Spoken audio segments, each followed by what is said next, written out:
Hello everyone, Nika here with your daily neuro nugget. Happy Tuesday, congratulations, you made it. You're in here, you might as well give it a like, you might as well subscribe, you might as well sign up for notifications. Again, what we talk about in this channel, guys, it's my theories, my opinions only. You at the end of the day have to come to your own conclusions. Now we're gonna get right into it because we don't have a lot of time, but I wanted to talk about the sixth roommate because is she sus? Is she not? I don't know. Now, a while ago, ASHLIN Couch, the alleged sixth roommate, agreed to do an on-camera interview since her former roommates were unalived, right? And she was allegedly very close to Kaylee and Madison. At least that's what she said in her interviews, right? So I'm pulling up the chat on the crap top. Welcome, guys. I'm hoping this works.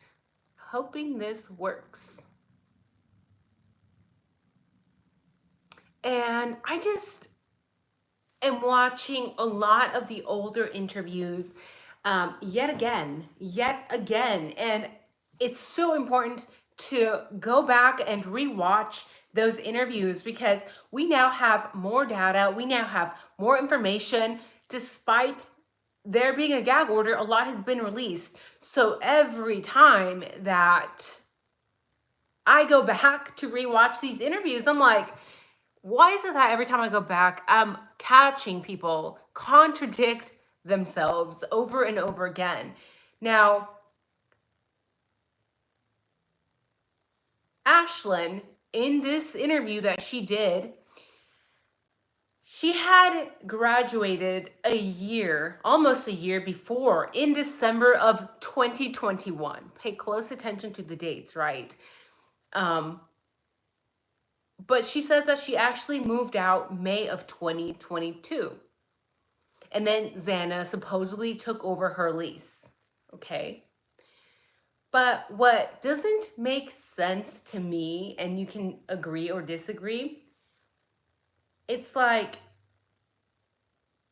first of all, if you moved out in May of 2022, then you couldn't have lived there when Kaylee lived there, right?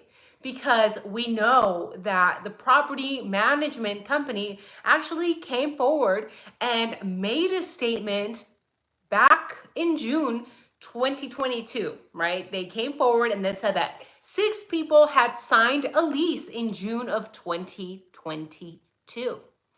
So why in the world would ASHLIN Couch sign a lease that started a month after she was moving out, right? Does that make sense to you?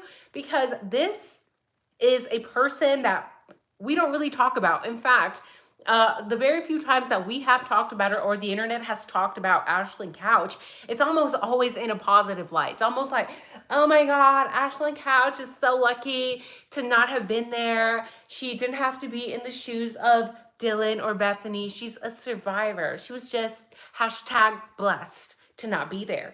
But again, when we put her interview with the interview that the property management company did with the statement that they said that the lease had been signed back in June in 2022, why are you signing this a month after she said she was moving out, right? Now,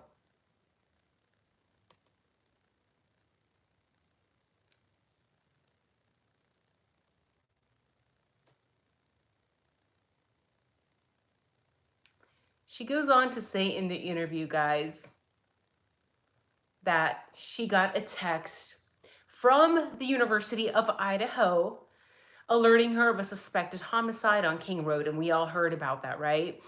And then she said that she remembers getting like a second alert, or that she'd been driving home or something, and she texted the group of friends and she said, has anybody heard from Maddie? And she goes on to say, and I remember, like my last text message to her was like, "Are you okay?" I wonder why she only asked about Maddie being okay.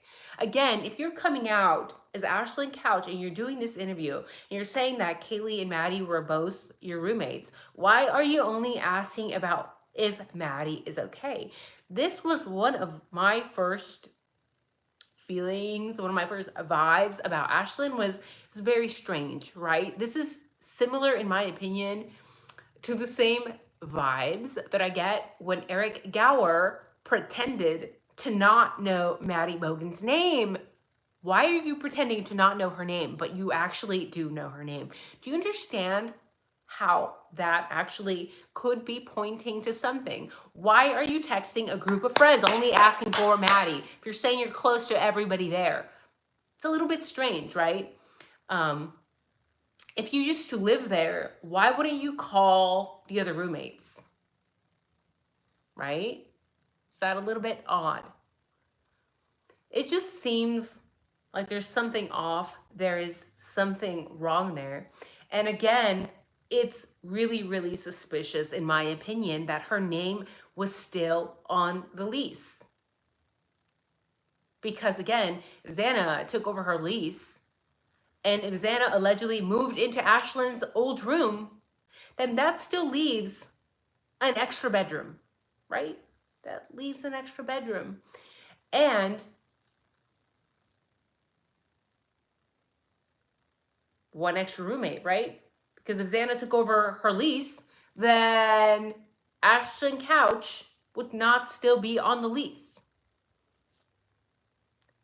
Is it possible that there was some sort of use for that room? Is there potentially a deeper, darker reason that ASHLIN Couch, or why she was still on the lease? Again, this is kind of leading right now, at least, towards the pharmaceuticals, illegal pharmaceutical theory, because we understand, and I love how AR was very detailed. AR Hayes, our bestie, our brother, AR Hayes has talked about the pharmaceutical theory, and it makes sense. There are a lot of other theories that also kind of make sense, but this would kind of go with that because we understand, especially in Idaho, one of the largest trafficking routes, because you are using Idaho to move illegal pharmaceuticals up north and south, right? Into past the borders, past the northern and southern border. So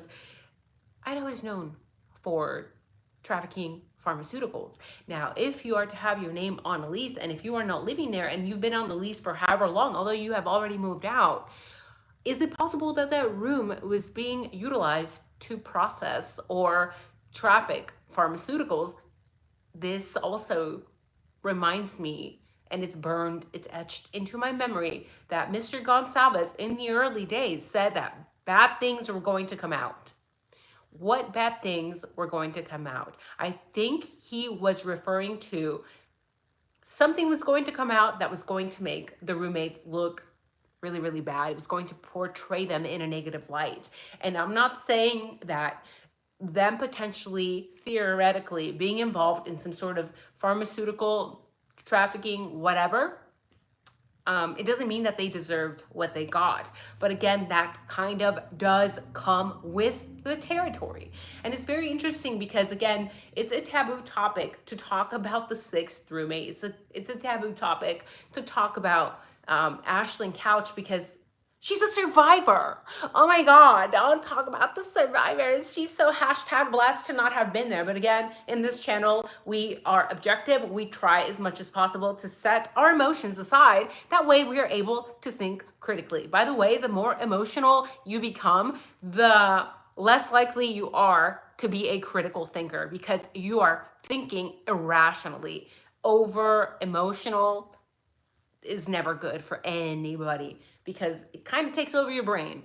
So, if you're a person that gets upset because we're talking about this sixth roommate, the fact that she was on the lease for forever, I don't know. Again, I'm not a body language expert, although I did take some body language classes while I was getting my master's in psychology, guys. when I watch this interview again, I'm like, and I did cover this when I first talked about ASHLIN Couch. She gives me those fake fake mean girl vibe. I don't know what it is. I don't know how, but that cry that she's doing, it comes across as very, very fake. It's like she's acting. It's like she's acting, right? And I know that people are going to say, "Oh my gosh, but you know, people process grief differently," and I understand that, you know. But it's really weird to me that it literally took ASHLIN Couch over a year and a half to come forward and to do this interview. It took you a year and a half. You're claiming that they were your besties. You're claiming that you were so close. But now you want to come forward all of a sudden and, you know, make promises to the roommates. You know, they were taken too soon. You know, I want to do more. I want to spread, you know, some sort of message and start helping people, you know, just do something more with this life. A year and a half, babe. And then that fake cry, it doesn't sit well with me, right?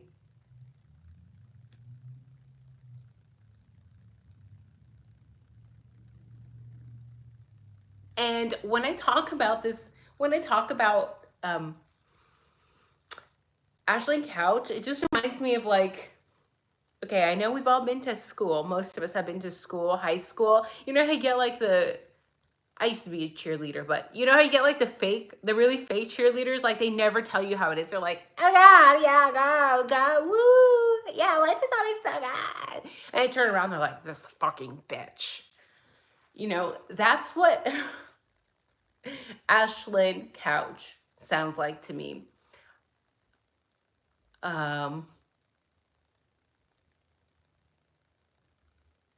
I don't know.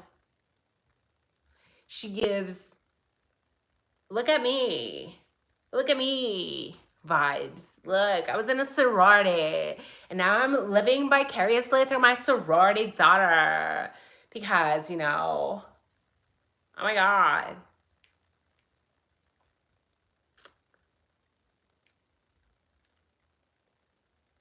ASHLIN Couch, in my opinion, is weird.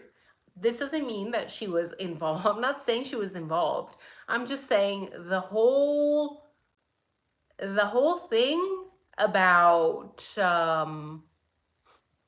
the lease not matching and then her coming forward, oh, the roommates promise, you know, doing her little interview. By the way, do you guys think that she did this interview out of the kindness of her heart? Do you really think that? Or do you think that she was paid to do this interview? Or do you think that she just wanted to do this interview to kind of put herself out there? Because we know that there's been a lot of people that have put themselves out there because they're promoting something, right? They're promoting something. And then in that same interview, guys, we have the mother of ASHLIN Couch.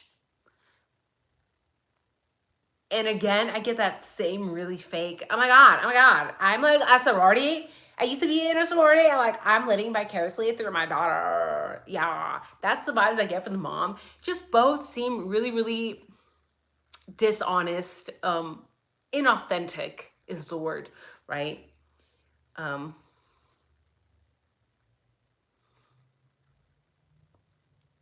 She was saying, you know, if we just want to feel safe. We just want to create more awareness and just make students feel a little bit safer, you know, knowing that something like this happened. I think it's helpful in any way and all. And then the mom is like, yeah, ASHLIN lost her closest friends in a home that housed her favorite memories. But she wasn't even living there, bro. She wasn't even living there for the last year. Why was she still on the lease? We can't just bypass that. We're supposed to believe that she was supposed to have paid rent for a whole year and you're not even living there.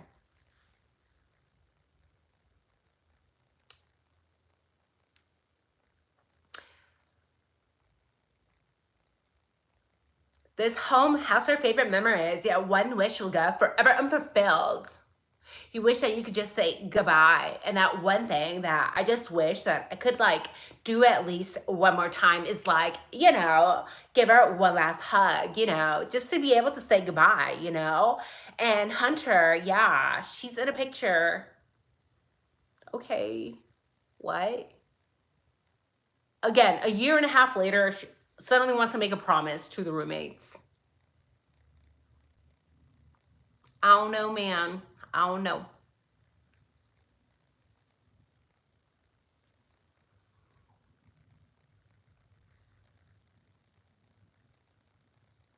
Again, just to recap, right?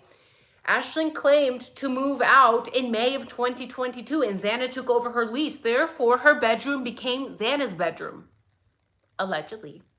But this can't be true, right? Because 6 people signed the lease back in June 6th, 2022, according to the property manager statement. And even if this was completely 1000% true, even if her lease was taken over, then why would her name still be on it? It wouldn't. It wouldn't.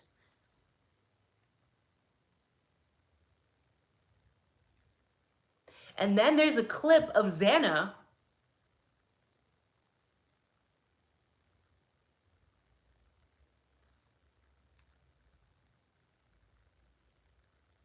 where Xana is saying that she lived there for 2 years. So I don't know how to feel about ASHLIN Couch.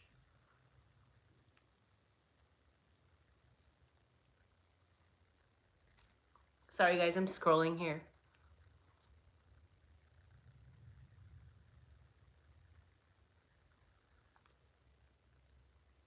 And then there's like a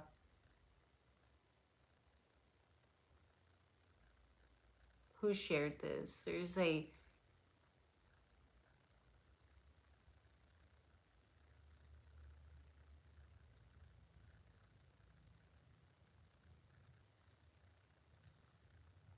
and again, I'm not accusing ASHLIN Couch of anything. I'm just kind of pointing to discrepancies in the narrative, right? Because we've been told that, oh my God, I'm a horrible human being for questioning Dylan and Bethany. And look where we have come. Look how far we have come, right? We all here questioned her.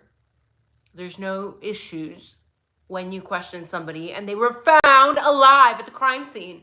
Oh my God, we were horrible. Remember back in the day, guys, when we were the worst people ever on YouTube? Remember those days?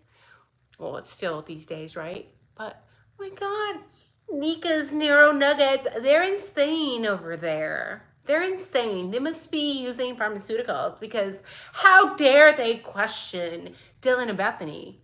Bro, they were literally at the crime scene. Oh my God, but they were frozen in shock. And what did we find out now? They were not frozen in shock. They were texting each other. They were calling people. Dylan was calling Eric Gower, the private driver. Dylan was, God knows doing what else. They were on Indeed, Yik Yak, TikTok, Instagramming it up, Snapchatting it up. Those bitches were awake. Those bitches were awake. So again, yes, we do have some questions for Miss ASHLIN Couch promoting this little foundation. Do you see what I mean? It's not a good look when you are claiming that these people were your best friends and this was the best time of your life.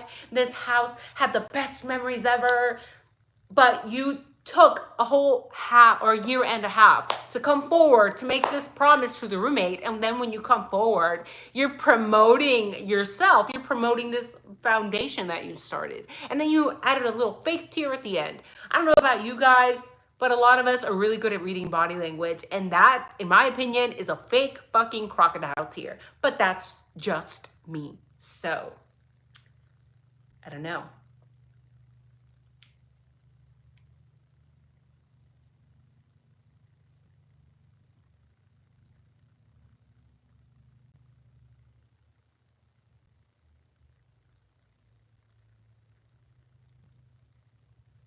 How's the chat?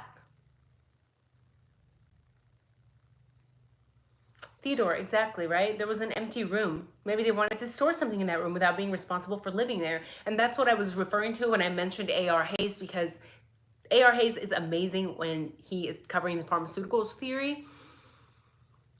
And it's very possible because, again, if somebody's not really living there, they're on the lease, but they're not living there. If you were to store something there, something illegal like illegal pharmaceuticals, who's going to be held accountable if the cops bust that room wide open? Well, nobody would be held accountable, right? Not even ASHLIN, because she's not living there. So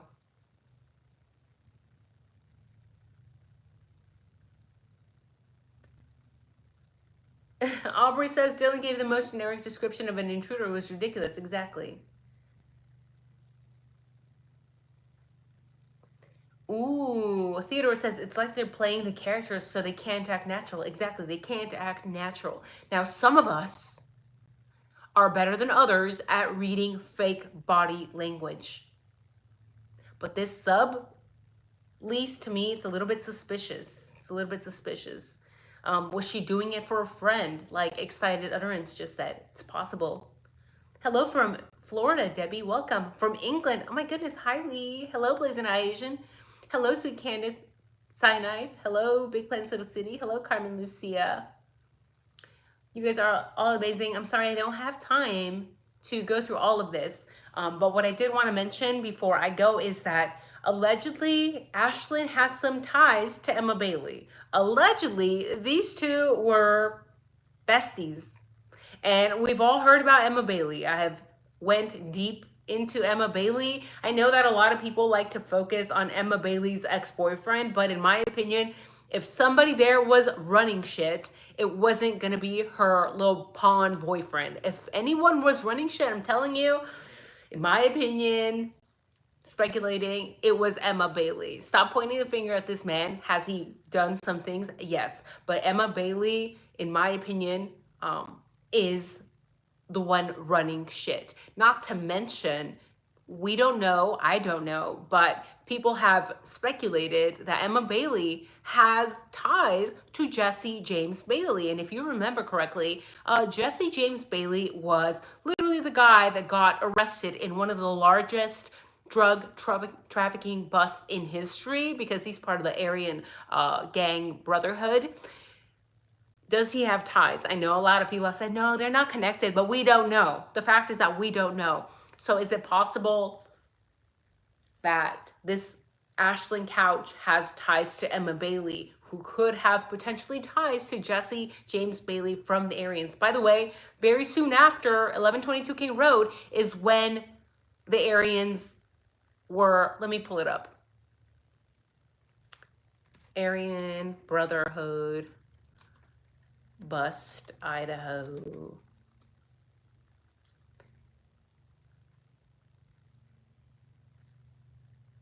Oh yeah.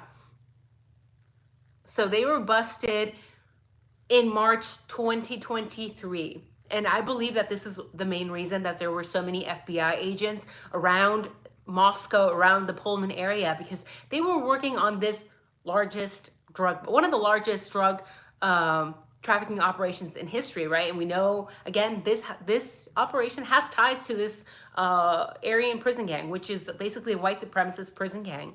And they actually seized 2 million plus doses of fentanyl. And they arrested over 24 people, one of them being Jesse James Bailey. Is Jesse James Bailey 39 years old? Is he related to Emma Bailey? I don't know. You guys let me know in the chat. Thank you guys for joining me. Leave a like, leave a comment. Let me know if you enjoyed this video. And see you guys soon. Have a great day.